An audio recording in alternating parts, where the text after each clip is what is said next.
welcome to a very special episode on Overdrive. First, let me start by wishing you all a very happy and prosperous Diwali. Now, to kickstart this very exciting festive weekend, we have the wildest side of 5 of the range-topping adventure motorcycles in India.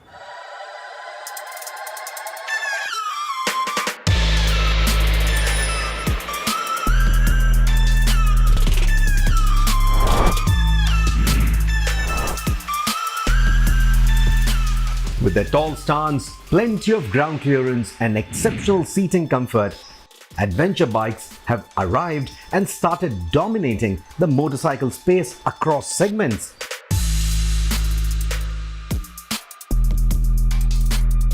So much so that if Napoleon were alive today, he would certainly want to learn a thing or two about domination from adventure motorcycles. And especially this bunch right here, it is the epitome, it is the flagship, it stands right at the top of the pyramid, it creates the halo for its respective brands. And then it also sells dreams to the onlookers. Dreams of comfort, dreams of long distance rides, dreams of arriving to picturesque locations like these. And they want to ride motorcycles off-road, 250 kilo motorcycles, trying to look like cross-country rally heroes. Yeah, that too. Are they really that good at off-road though? We will find out eventually. Oh, and that guy is Nikhil Balakrishna, one of the trainers at Big Rock Dirt Park. He is an off-road expert, as you may have guessed already, and is joined by ex-CNBC tester Arib Sherwani and Vignesh Chandrasekharan, an old friend of Overdrive, who thinks choosing between tarmac and off-road is like choosing between a good biryani and a good pizza. It all depends on what you're craving for. And these range-topping ADVs satiate all those cravings exceptionally well. But their big engines, weight and price can make them intimidating for many.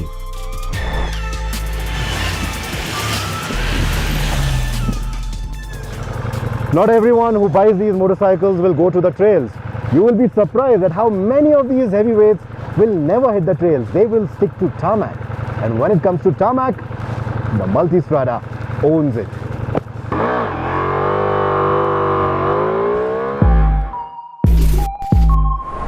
It's 1158 cc's of V4 goodness, coming from an engine that is aptly named Gran Turismo. It's surprisingly tractable at slow speeds, but the real party starts after 6,000 RPM, and this Italian guzzles like there's no tomorrow. So range is always a concern, but it loves devouring miles, and that is an absolute joy. More so if you can afford yourself the recently launched Pikes Peak Edition with the 17-inch sports bike wheels. But despite the 19-inch front, the standard V4S also approaches winding roads as if it were a racetrack. And yes, there is a suite of racetrack-derived electronics to ensure that the fun never ends, nor does it go out of hand. Around bends, it may not feel as sharp as a Panigale, but it is the ADV that MotoGP riders would hop on if they were a part of this test. 200 km an hour feels like 130 on this new Multistrada. And in a good way. This V4 feels more refined and friendly than the older 1260 or any L-twin Ducati for that matter. That said, it isn't subdued. You will be surprised at how well this hefty German can lean into corners and feel weightless doing that, even if you were to get yourself the heftier GSA. This is thanks to the mass centralization achieved by its cleverly designed chassis, the trickery of the unique suspension setup which minimizes nosedive and keeps the steering light with its slim forks, and of course the inherent balance of the Boxer twin, all of which comes together to prove that weight, just like age, is just a number if the physics are right. In the hands of even an average rider, this so-called uncle or cow bike can scrape its engine guards at the apex. While the Boxer engine doesn't restrict the cornering clearance, it certainly doesn't rev as rapidly as some of the competition. This is a motor that needs to be enjoyed in the low and the mid-range, and it's easily the most tractable. Welcome back. You're watching our big adventure bike shootout here on Overdrive. Now, adventure motorcycles are certainly not for the faint-hearted, but they definitely are for memorable escapades. Can you believe the Multistrada model line has been around for 20 years now? The new one, compared to some of its predecessors, uses a conventional valve train, which gives it longer service intervals. Now, the GS compares to the Multistrada on the service intervals, even on the service costs. The shift cam tech, lovely, it works perfectly for its off-road and on-road nature. At the same time, that engine, that tappet noise clatter can get annoying at times. This is also the only bike apart from the Tiger 1200 which gets a shaft drive. And though shaft drive theoretically is maintenance free, this one needs a check at least once every 6 months for possible rusting. And that's because of the water getting in. I don't know where it's getting in from, however. So if you're riding a lot through water crossings, slush, etc., you need that check even more often. A simple hack that BMW seems to have told its dealers now, especially in India, is to drill a small hole below the shaft drive. I don't know if it works, but that is certainly a matter of worry. But the merits of the shaft drive far outweigh the more frequent maintenance demanded by the chain mechanism, especially for such long-distance machines. While the Multistrada has cylinder deactivation to save fuel and emissions at low speeds, BMW has shift cam to balance emissions and power delivery across the range, and the new 1250 shift cam tech seems better than the one that was originally introduced in 2019. A new 1300 GS is expected next year, or maybe even this EICMA, and that will take these learnings further. Not belonging to the European Union, but slotting right in between the German and the Italian is the Brit, the Tiger 1200, the newest kid on the block. A neutral rider will find the nosedive of the Tiger 1200 to be alarming at times. Add to it the extremely sharp braking, which can make things unnerving for some, and it makes me wonder if the Tiger even needs this level of sharp braking. But spend some time and you realize that the Tiger 1200 is surprisingly good around the bends, and the pronounced nosedive I spoke about is because of the off-road focused Rally Pro variant that you see here, which has a really long suspension travel. If you're not looking to ever hit the trails or the dunes, you can save a few and get the road-focused Tiger 1200 GT instead. Compared to the old Tiger 1200 or the Africa Twin that we brought to this region a few years back, the new ones feel like they have reversed the roles of their predecessors. This time, the Tiger 1200 is the one that feels wild and light and agile, and it's the Africa Twin that feels like the heftier one. That is because this is the adventure sport variant with the big 24-litre fuel tank. It feels more top-heavy than the Tiger when running a full tank. But that is the only downside. The engine continues to be a gem. It's also offered with a manual transmission now, and the chassis geometry, though comfort biased, makes the bike nimble around the bends, and the skinny tires ensure easy steering manners. The suspension feels squishy around the bends though, and the ATAS is the only one here that does not get electronically adjustable dampers. And it quickly shows how much of a disadvantage that is over the others if you don't know how to set up the suspension manually.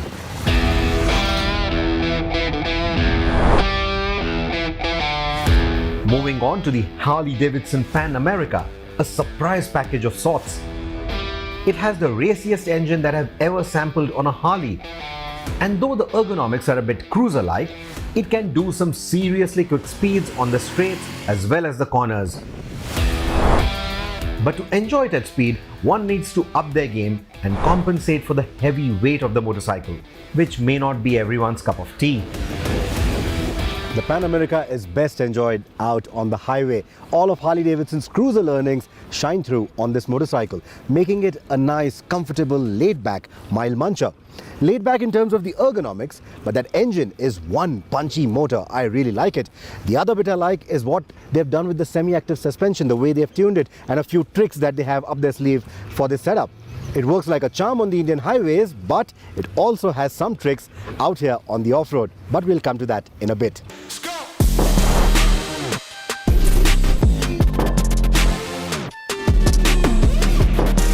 Speaking of the highway, the Multistrada offers the best balance of speed and ride quality, even if you are riding with a pillion and luggage. The lower seating doesn't really give you a very commanding view of the road, but it leaves no room for complaint while munching miles at that speed.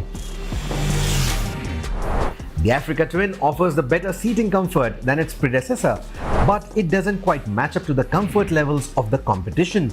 More so with the Tiger 1200 Around, which has superb seating ergonomics and excellent highway cruising capabilities even on this off-roader Rally Pro. Despite the gruff engine note of the GS, at the end of a long day like this, a long day in the saddle, it instantly tells you, it reminds you that this is the best balance of superior seating comfort, superior weather protection, better luggage carrying capacity as well. Out of the box, yes, and if you go with more purpose-built equipment, like the stuff that we have from GV, the windscreen or the 3-box panniers, etc., even then, it just enhances the experience. It doesn't really lose out on anything, and that's the beauty of the kind of balance this motorcycle offers.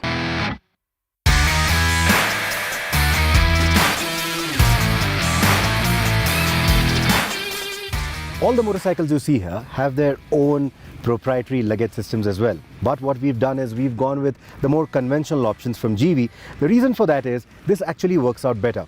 Unless you're going to keep the motorcycle for eons and eons and you only want to stick to the manufacturer's luggage. Usually how it works is if you're upgrading or moving from one motorcycle to the other, or even going world touring and you just want to maybe rent a motorcycle somewhere, these kind of luggage systems come in handy because it is the same form factor. All you need is different mounts, and that's the reason why we've gone with these particular luggage systems. Now these include everything from hard panniers to soft panniers, tank bags, etc.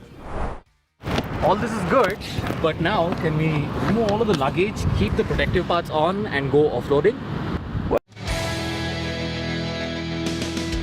Welcome back. You're watching our big adventure bike shootout here on Overdrive. Now, adventure motorcycles are known to kick up a lot of fun while tackling off-road terrain. So here's what our riders think about all of these 5 adventure motorcycles.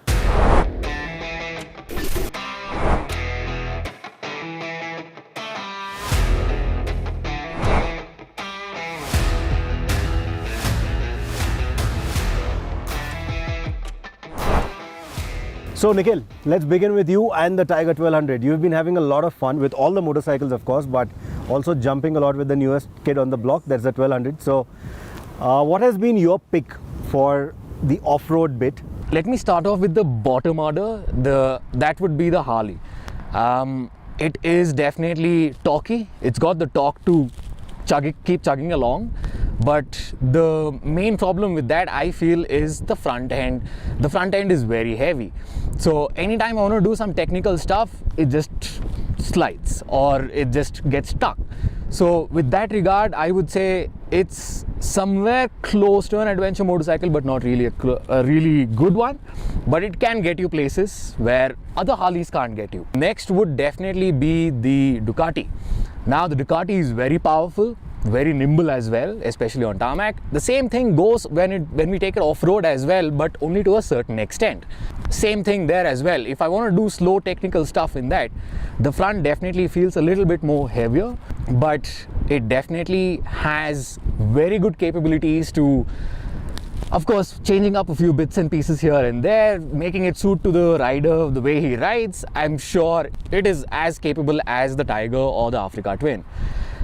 In my ranking, the BMW is in the middle. It's the 3rd ranking. The only reason why I would say that it is, for me at least, it is very less dramatic to ride on.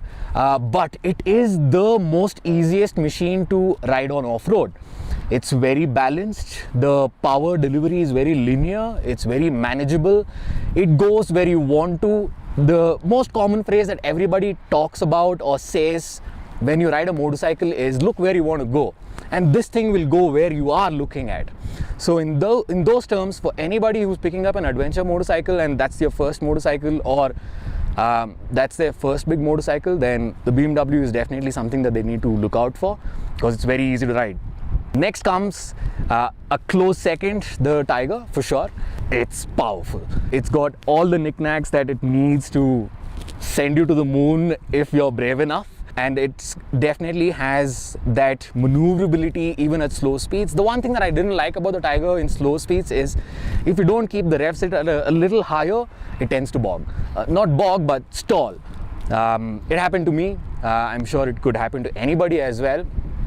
The things that I did on the Tiger, I wouldn't attempt on the Harley any given day for any X amount of money, because I value my life more than money. And the top one is definitely the Africa Twin. The way it handles is very much like a dirt bike, because I've been riding dirt bikes and I can say that yes, it definitely handles a lot like a dirt bike. The only thing that I didn't like about the Africa Twin is the electronic setup. Like, it's very complex. In order for me to switch off the rear ABS, apparently there's a whole bunch of pages that I need to go through to switch it off. So I actually didn't do that, but I'm sure if I did do that, I would be able to do a lot more things with that motorcycle than what I did today. So that's definitely taking the top step of the ladder in terms of the off-road part. Now, if you had to pick out that one all-rounder, right, that you would buy as the one adventure machine that you would have in your garage, that would be able to do everything for you, what would it be? I would definitely go with the Tiger for sure. When it comes to the electronics, it's very basic. I can set it up the way I want very quickly. I can cruise on the highways, try and keep up with the faster bunch of the people here and the motorcycles here as well. And when it comes to off-road as well, it gives me the confidence to push. In spite of the higher ground clearance and my shorter stature, I'm still able to maneuver it. So I would definitely say the Tiger is my pick. What about you, Vignesh? So for me as well, it is the Tiger. I found it very comfortable on the straights, and on the ghat section as well, it was fairly good as compared to GS. I found it sharper, but then considering the post-purchase the experience, the service, the trust with the brand, I would like to go with the Tiger. Okay. What about you, Chris? Well, if I had the money, I'd definitely go in for the GS because it's the most easiest, it's the most comfortable bike I've ridden to date. But considering that I don't, I'd definitely have to go with the Africa Twin because, yes, well, I do like to keep it simple. Although the electronics bit is a bit complex, as he mentioned before, that's a bit of a downer. But capability-wise, all round on the highway, off-road, man, that thing is just amazing. It never ceases to amaze me. You never get bored of that machine, and that's why I think I'd pick that one out of the book. What about you, Arib? For me, it's the Multistrada V4 for specific reasons. Great low end, which Ducatis previously did not have. At least the L Twin did not have. It's great in the city, it's great on the highway, and it's great in the hills. And I don't go camping, I stay in hotels. So if I have to go touring long distance, the Multistrada V4 is the perfect pick for me. It does everything right and suits my riding style perfectly well. It's got that right amount of manicness, it's got the right amount of hooliganism. It adapts very well to that kind of behavior, despite inherently being a sophisticated and polite Ducati. Right. So I think the takeaway from this entire story and what we've done, is that every motorcycle will fit every rider differently, depending on what you want from the motorcycle. What are you exactly looking for in your adventure tourer? Highway, off-road, a bit of both, a bit of everything, a bit of nothing. You just probably want an adventure motorcycle because it's the in thing right now. So no matter what your point of view is towards buying a motorcycle, every motorcycle here will fit every rider differently. My pick out of all of this, since I've been silent on this topic, would still remain the GS. I already own one, and that's for a reason. I'm putting my money where my mouth is. This, I think, is the all-rounder for me. But whatever we've seen with the Tiger 1200, I mean, it's impressive. Knowing what the Tiger 1200 was before, and now looking at the new one, they have definitely come very close to the GS in terms of the smoothness, in terms of the sharpness, in terms of everything that they wanted to deliver. And then being a Triumph, they've also taken it a whole notch ahead with the kind of engine performance that they have to offer. And now with that ground clearance, that kind of suspension travel, it's just become, I think, the best all-rounder there is right now. That's my opinion again. The Harley-Davidson, I think we've all sort of agreed that instead of calling it an adventure motorcycle or an adventure tourer, I think the term that we'd like to coin here for it is adventure cruiser. So like everyone said, if you've ridden Harley-Davidsons, this is now the best Harley-Davidson out there, especially from an Indian point of view. If you want to come to terrain like this, if you want to go road tripping in India, this is the best Harley-Davidson to do it with. But what's bigger is that the promise that this motorcycle brings along. This shows that Harley-Davidson is headed in the right direction. This keeps up with all the other motorcycles in everything that they're doing. It's not excelling at any of that, but it's keeping up with everything. And that's a very good promise to begin on, because now Harley-Davidson can try to be a part of this gang instead of being a bit of a misfit. But like I said, I think that is the best all-rounder so far in the package. It is the newest motorcycle. They have had the time to sort of benchmark themselves against everything.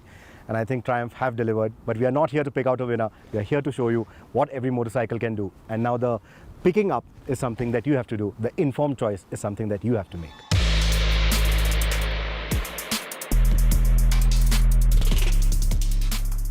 Well, we've enjoyed filming and editing this story, and we do hope that you enjoyed watching it just as much. Before we sign out, to celebrate the Festival of Lights, let me remind you to subscribe to our YouTube channel and follow our latest updates on our various social media platforms.